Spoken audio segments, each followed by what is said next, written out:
Good day, everyone. My name is Rio Belenda Gabot from Edu 105. I am currently taking Bachelor of Early Childhood Education and I am teaching at Santisuk Montessori Preschool here in Laos. And I handle children aged 2 to 3 years old. Today, I will discuss the organization and management of a learner-centered classroom, particularly for early years learners.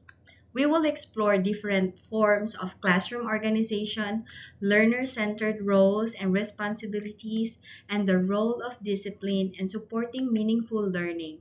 Throughout the presentation, we will connect theory with practical classroom examples that can be applied in preschool and elementary settings.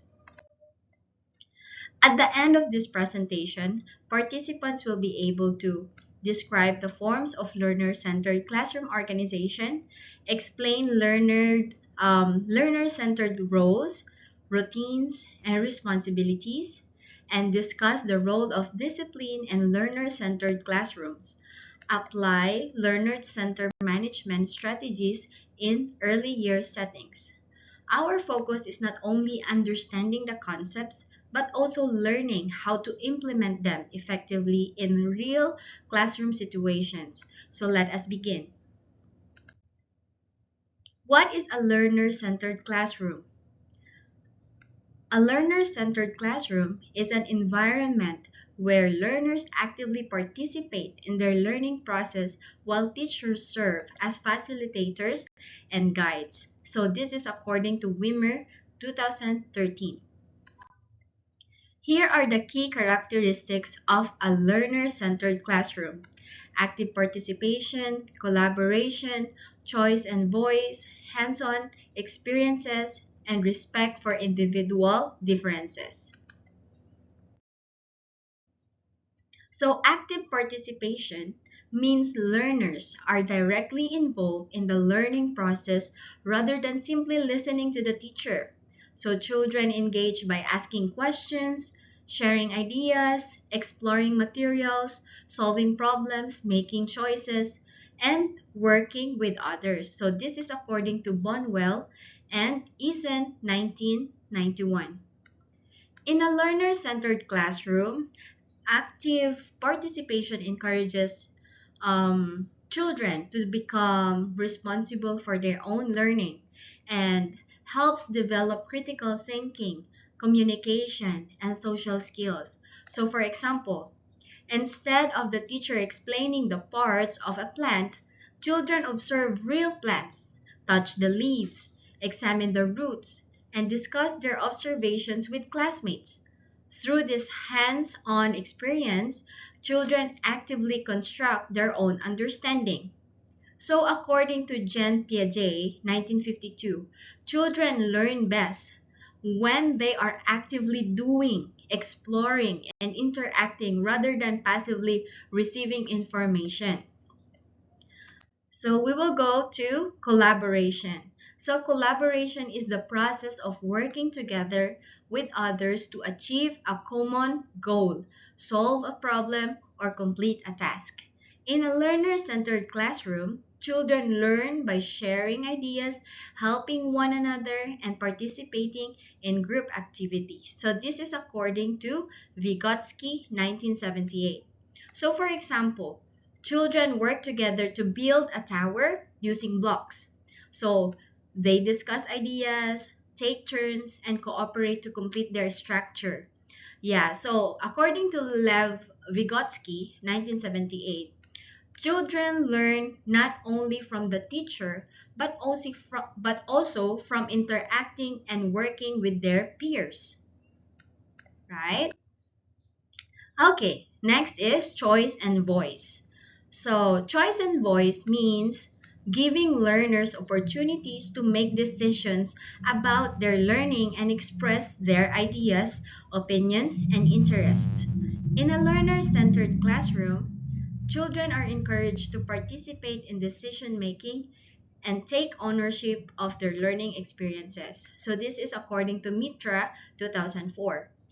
For example, children choose whether to learn about a story through drawing, role playing, or building with blocks. and they share their thoughts during class discussion. So this is according to Carl Rogers, 1969, when children are given choices and encouraged to express themselves, they become more engaged, confident, and motivated learners. Next is hands-on experiences. Hands-on experiences are learning activities where children actively explore, manipulate, and interact with materials to understand concepts through direct experience. So this approach helps learners develop deeper understanding by learning through doing. So this is according to Dewey, 1938. So for example, instead of only learning about colors from a book, children mix different paint colors to discover how new colors are created. And that is the secondary colors, right? Yeah, okay, mixing the primary colors to become secondary colors. So according to Jean Piaget, 1952, young children learn best when they can touch, explore, experiment, and actively participate in the learning process. Next is respect for individual differences. So according to Tomlinson 2014, respect for individual differences means recognizing and valuing that each learner is unique with different abilities, interests, learning styles, backgrounds, and needs. In a learner-centered classroom, all children are given equal opportunities to learn and succeed. So for example, some children may express their understanding by drawing, while others may prefer speaking, acting, or building with blocks. So the teacher supports these different ways of learning. Yeah, so according to Howard Gardner, 1983, every child learns differently, and those differences should be respected, supported, and celebrated. Next is we will talk about we will talk about why learner-centered classroom matter in early years. So these are the benefits. We have the develop independence, build confidence, encourage curiosity, enhance social skills, and promote critical thinking. So I will discuss first the develop independence. Okay, children learn to make choices, complete tasks, and take responsibility for their own learning, helping them become more self-reliant. That is the develop independence. Build confidence is when children are encouraged to share ideas and make decisions. They gain confidence in their abilities and feel valued as learners. Next is encourage curiosity. Learner-centered activities inspire children to ask questions, explore new ideas, and discover answers through hands-on experiences. Enhance Next is enhance social skills. Through group play, group work, and classroom interactions, children learn cooperation, communication, sharing, and respect for others. Next is promote critical thinking. Children are encouraged to solve problems, make decisions, and think creatively, helping them develop important thinking and reasoning skills. So these are the classroom examples. So children choose between different learning centers such as art center, reading corner, block area, sensory table, practical life area, language area, math area, and science area. So young learners are naturally curious. A learner-centered environment allows them to explore their interests while developing important cognitive, social, and emotional skills. So now let's talk about the forms of a learner-centered classroom organizations. So these are the common forms these are the common forms. So learning centers, small group learning, cooperative learning, project-based learning, and flexible seating.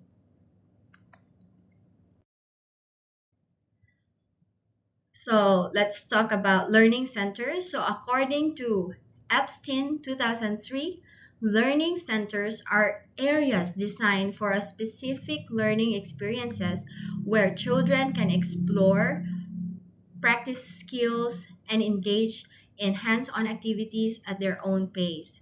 So learning centers are different areas in the classroom where children explore specific skills or subjects through hands-on activities. So for example, in kindergarten, children rotate through centers such as block center that they can build houses or towers, art center that they can do drawing animals using crayons, reading center looking at the picture books.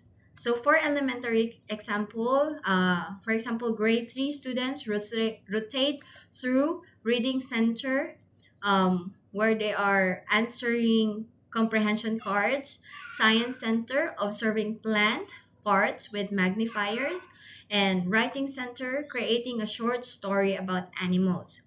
So learning centers encourage exploration, choice, and independence. Children learn through hands-on experiences while the teacher observes and facilitates. So next is a small group learning. According to Tom Linson, 2014, teacher works with a small group of learners based on needs or interests. This approach allows for more focused instruction, interaction, and support for each child. So these are the benefits: individualized support, where teachers can address each child's specific learning needs; increased participation, so children have more opportunities to share ideas and engage in activities; better observation, teachers can closely monitor children's progress, behavior, and understanding. Yeah, so in a small group of learning, children are divided into small groups to work on tasks based on their level or learning needs. So here are the example for kindergarten. Teacher works with group 1.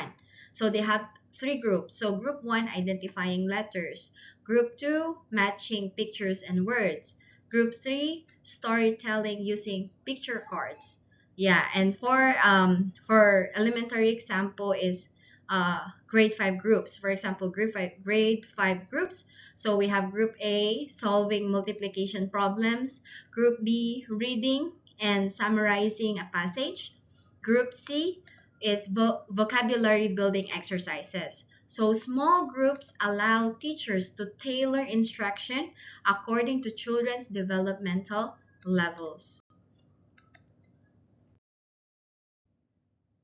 Number 3 is cooperating learning. Cooperating learning is an instructional approach where children work together in a small groups to complete a task or solve a problem, sharing responsibility and learning from one another. And this is according to Johnson and Johnson 2009. Skills develop the skills that they can develop is communication. Children learn to express their ideas and listen to others.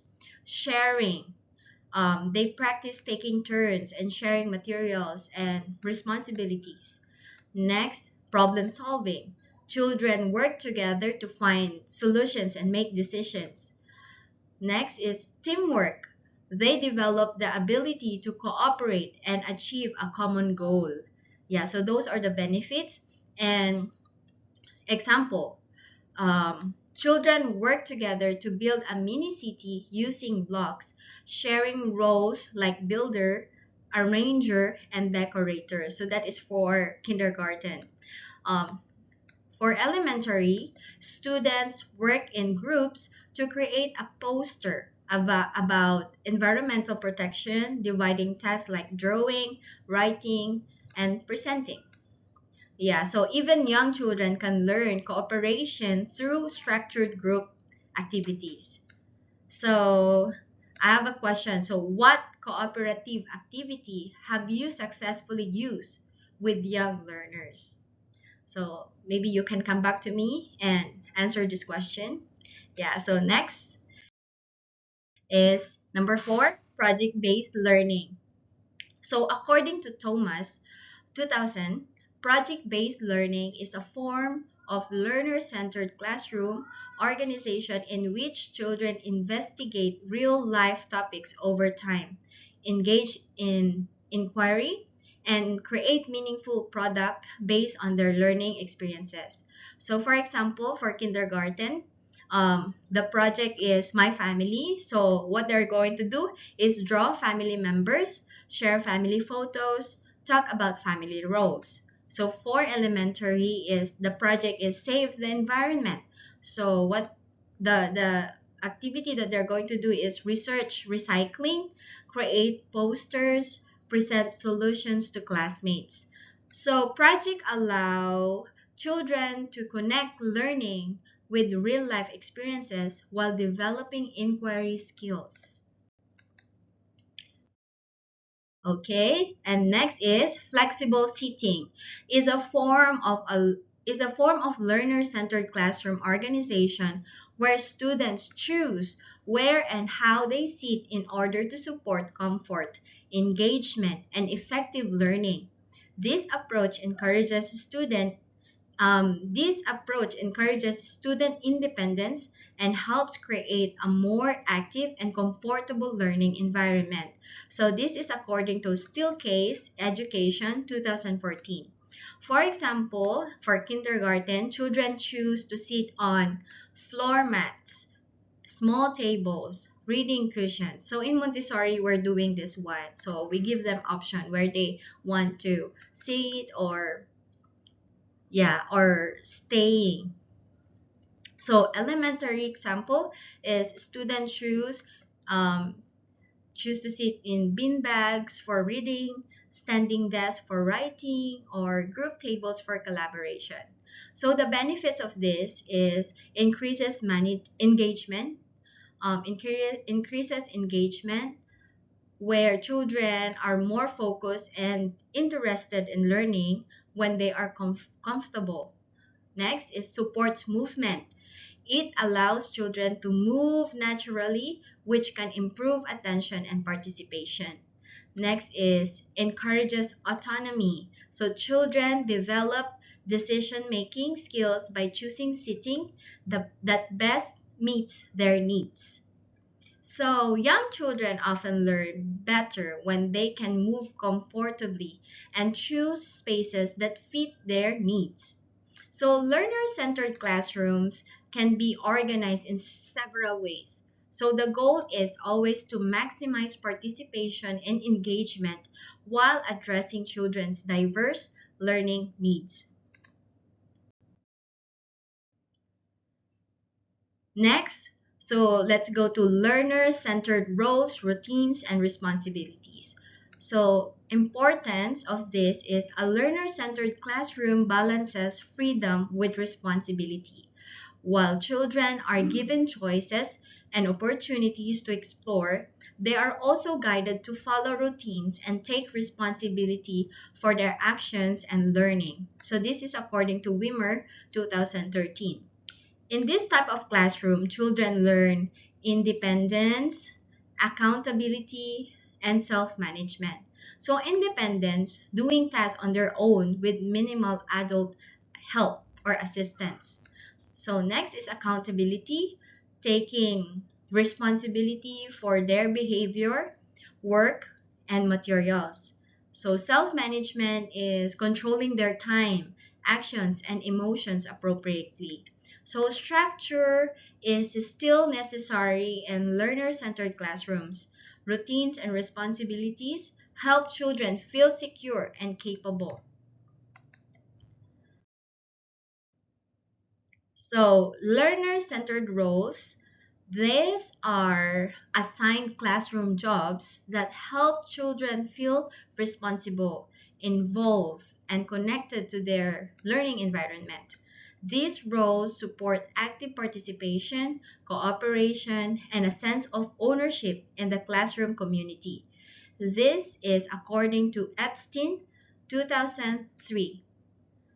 So, for example, in kindergarten, we have this line leader, materials. Line leader is that leads the class in walking safely. Materials helper, so distributes crayons or books. Weather helper describes daily weather during circle time.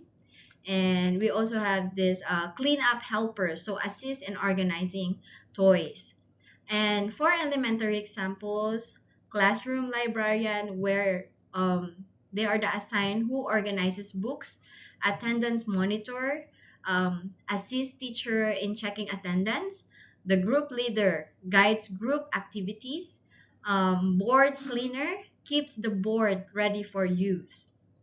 So the benefits of this are build ownership. So children develop a sense of responsibility and pride in contributing to the classroom community. Next is develops leadership. Classroom jobs provide opportunities for children to practice decision making, teamwork, and leadership skills. Next is enhances confidence. Successfully completing responsibilities helps children feel capable, valued, and confident in their abilities. So, assigning meaningful classroom jobs helps children feel valued and responsible members of the classroom community. Next is learner-centered routines. So learner-centered routines are predictable daily activities that help children know what to do and when to do it, supporting independence, self-regulation, and a smooth classroom flow. This is according to Kostelnik, Soderman, and Weirin, 2011. So the essential routines, for example, in my classroom or the level that I'm teaching right now, we have this arrival routine, circle time, center time or the Montessori time, cleanup time, dismissal routine.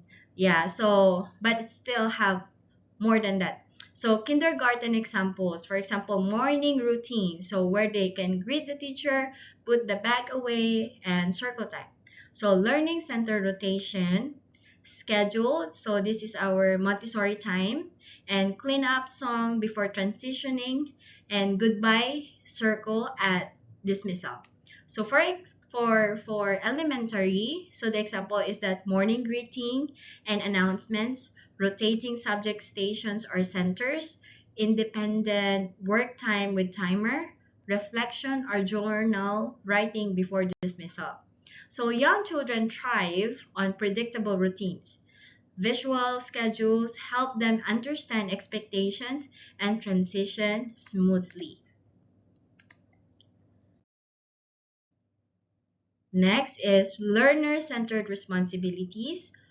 Learner-centered responsibilities are the behaviors and tasks that children are expected to manage independently. These responsibilities help learners develop self-discipline, accountability, and ownership of their learning and classroom environment. So this is according to Wimmer, 2013. So now we will talk about the strategies for teaching responsibilities. So first is model expectations. Teachers demonstrate the correct behavior or task so children know what is expected for them or expected of them. So for example, before asking children to clean up after circle time or center time or Montessori time, um, yeah, that's what we call it in our school. So the teacher demonstrates how to put blocks back on the shelf, place crayons in the container, and push chairs in properly. So children observe and then imitate the process. So practice routines repeatedly. So children need frequent opportunities to practice routines until they become habits. So for example, during the first weeks of school, the teacher practices the morning routine every day. greeting the teacher, placing bags in the designated area, and sitting on the carpet for circle time. Through repetition, children learn the routine and can do it independently. So next is use positive reinforcement. Praise and encouragement motivate children to continue demonstrating responsible behavior. For example, a child remembers to return a book to the reading shelf after using it. So the teacher says, thank you for putting the book back where it belongs. So that was very responsible. So this encourages the child and others to do the same. Next is celebrate responsible behavior.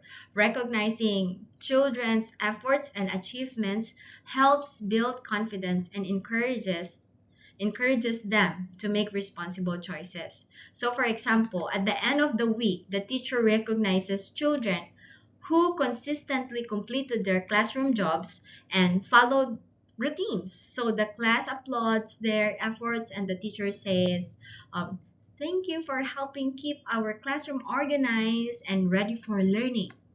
Yeah, so according to Kostelnik et al. 2019, children learn responsibility when they are given opportunities to practice it, receive guidance, and are recognized for their positive efforts. Next, we will talk about the role of discipline in learner-centered classrooms. So, discipline in a learner-centered classroom means teaching, not punishing. It helps children learn appropriate behavior, make responsible choices, and develop skills needed to manage themselves effectively. So, this is according to Kostelnik, Soderman, and Wirin 2011. So, discipline focuses on guidance, uh, guidance. Teachers, where teachers support and direct children toward appropriate behavior through encouragement and clear expectations. So, for example, during our Montessori time, a child begins running inside the classroom. Instead of scolding the child, we we say, or the teacher calmly says, remember, we use walking feet inside the classroom to keep everyone safe. Let's try walking together. Yeah, so the teacher then models the appropriate behavior. Next is self regulation. Children learn to manage their emotions, actions, and reactions independently. So, for example, a child becomes upset because a classmate is using a toy they wanted. So the teacher encourages the child to take deep breaths in a calm corner and use words to express their feelings. So after calming down, the child says, I feel sad because I wanted to play with that toy. See? Next, respectful behavior. Children are taught to treat themselves, their classmates, teachers, and the learning environment with respect. So, for example, during group time or group work, one child interrupts another who is speaking. So the teacher gently reminds the class, let's show respect by listening when our friends are talking. So the children practice taking turns speaking and listening attentively. So next is problem solving. Instead of simply correcting mistakes, teachers help children identify problems, think of solutions, and make better choices. For example, two children argue over the same set of blocks. Rather than deciding for them, the teacher asks, what is the problem? How can we solve it so both of you can play? So the children suggest taking turns and agree on a timer to share the blocks fairly. So according to Gartrell 2017, the goal of discipline is not to control children, but to teach them how to behave responsibly, respectfully, and independently. So in a learner-centered classrooms, Discipline focuses on teaching children how to manage their behavior rather than controlling them through fear or punishment. Next is positive discipline strategies help children learn appropriate behavior through guidance, encouragement, and respect. Instead of focusing on punishment, these strategies teach children self control, responsibility, and problem solving skills. So, this is according to Nelson 2006. So the strategies are clear expectations. So children understand what behaviors are expected through simple and consistent rules. So for example, before beginning art class, the teacher reminds the children, we use gentle hands with our materials. So share supplies with friends and clean up when we are finished. So because the expectations are clear, children know how to behave during the activity. So, positive reinforcement. Praise and encouragement help children repeat positive behaviors. So, for example, a child quietly raises their hand instead of calling out an answer. So the teacher says, thank you for raising your hand and waiting for your turn to speak.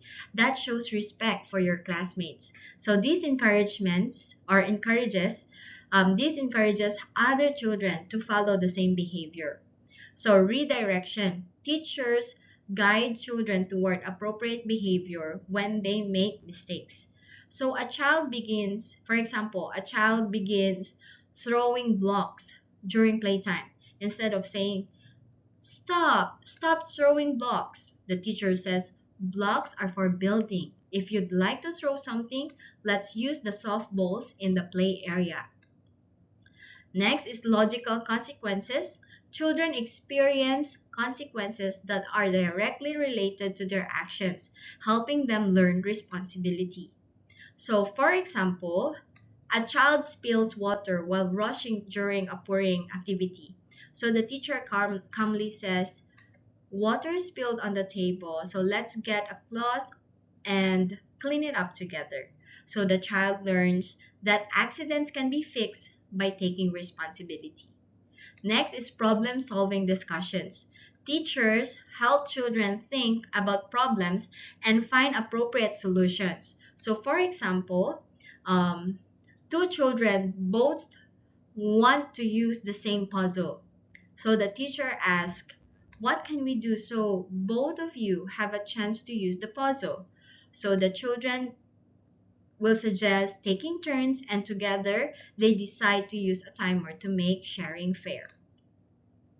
So according to Kostelnik, Soderman, and Wirin and Rupiper, 2019, positive language teaches children what to do rather than what not to do, creating a supportive environment where they can learn and grow. So next is building self-regulation. Self-regulation is the ability of children to manage their emotions, behavior, and reactions in different situations. So in a learner-centered classroom, self-regulation helps children make appropriate choices, handle challenges, and interact positively with others. So this is according to McClelland and Cameron 2011. So these are the techniques. Calm corner. So yeah, we have this one in the classroom. So this is the designated space where children can go to calm down and regain control of their emotions. So for example, during our Montessori time, a child becomes frustrated because a block tower keeps falling down. So the teacher gently suggests, would you like to spend a few minutes in the calm corner? So the child sits on a cushion or hugs a soft toy and looks at calming picture books, or we have this poster also on the wall, and after a few minutes the child feels ready to try building again.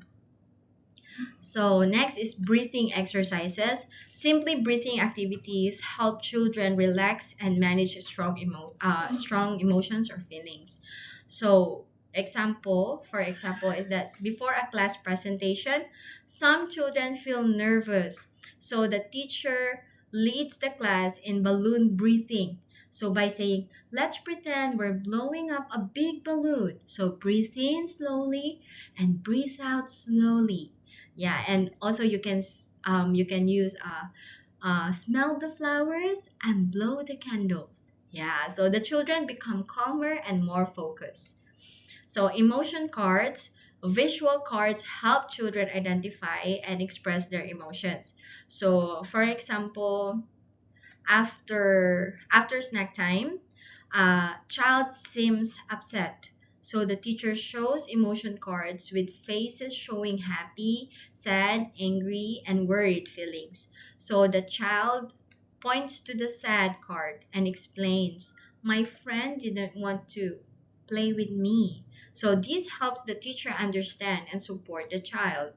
So next is feelings check-in, a daily activity where children share how they are feeling and discuss their emotions. So during our morning circle time, each child chooses a feelings card and places it on the class feelings chart, and one child chooses the excited card and says, "I'm excited because it's my birthday today." So another chooses the tired card and shares, "I went to bed late last night." So, yeah, so this helps children recognize and express their emotions appropriately. So, according to Kopel and Bredekamp, 2009, self-regulation is one of the most important life skills developed in early childhood because it helps children manage emotions, make responsible decisions, and build positive relationships. Next is practical classroom strategies. So practical classroom strategies are daily learner-centered practices that actively engage children in the learning process and help them develop independence, collaboration, and reflection skills. This is according to Wimmer 2013. So daily learner centered practices, like for example, morning meeting or circle time. This is where a daily gathering where children greet one another, share ideas, discuss the day's activities, and build a sense of community. So in the Montessori classroom, this is often called a morning circle or group gathering. So for example, children sit on a mat in a circle. The teacher quietly rings a bell to signal attention. Each child greets a friend using eye contact and a gentle handshake or smile. So one child says, "I feel happy because I played with my dog." So while another shares, "I feel sleepy today." So the teacher then introduces the work plan. So showing materials available for the day, such as pink towers, sandpaper letters, or counting beads. So choose time. So children select activities or learning centers based on their interests, encouraging independence and decision making. So in Montessori, we call this one free choice within structure. So this is the key part of Montessori, called free choice within structure. So for example, a child chooses to work with the pink tower to build size in order. Another child selects sandpaper letters to trace the letter M. Yeah, a third child works with pouring activities using water jugs. So each child independently chooses materials from shelf, brings them to a mat, works quietly, and returns them properly when they're finished. Next is learning centers. So learning centers in Montessori is Montessori prepared environment. So children participate in hands-on activities in designated areas such as reading, art, science, and dramatic play centers. Instead of centers, we call it areas. Yeah, so Montessori uses carefully prepared areas and materials open shelves. So, for example, in the practical life area, a child practices bottoming a frame to develop fine motor skills. In the sensorial area, another child works with color tablets to match shades of colors. In the math area, a child uses golden beads to explore counting units, tens, and hundreds. Yeah, so reflection time. Next is reflection time. This is we call Montessori sharing circle. So children think about and share what they learned, what they enjoyed, or what challenges they encountered during the day. So reflection happens through group sharing or individual self-awareness moments. So for example, at the end of the work cycle, children gather on the mat. One child says, I built the tower and it fell 3 times, but I tried again. So another says, I enjoyed tracing letters because it was calming. So the teacher gently acknowledges their effort, not just the result, helping children develop self awareness and pride in effort. So next is peer collaboration. This is the mixed age cooperation, so in Montessori. So children work with classmates to complete tasks, solve problems, and learn from one another through cooperation and communication.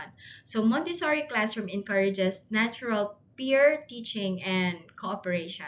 So for example, an older child shows a younger child how to roll a mat properly before work. So two children work together to clean spilled water using cloths. Another pair cooperates in building a long train using pink tower blocks. So discussing which block goes next while respecting each other's ideas. So according to Wimmer 2013, these daily practices create an engaging learning environment where children actively participate, make choices, collaborate with others, and reflect on their learning experiences. So, yeah, so I have this reflection activity.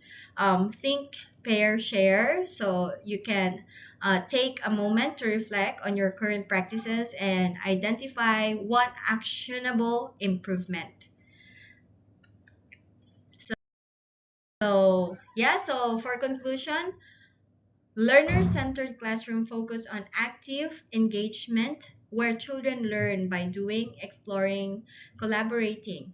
A well-organized classroom supports meaningful learning by making activities accessible and structured. So roles and routines help children develop responsibility and independence, while positive discipline guides them toward self-regulation and good decision-making. In this setting, teachers act as facilitators who support and guide learning rather than simply deliver instruction. So, overall, a learner centered classroom helps children grow into confident, capable, and responsible learners. So, in conclusion, a learner centered classroom is built on the idea that children learn best when they are actively involved, given choices, and trusted with responsibility. So, through meaningful organization, consistent routines, positive discipline, and supportive teaching, we create an environment where children can grow not only academically but also socially and emotionally. So when we shift from simply teaching to facilitating learning, we empower children to become confident, independent, and engaged learners who are ready for lifelong learning. And thank you very much for listening to my presentation, and that's it. Have a good day, everyone.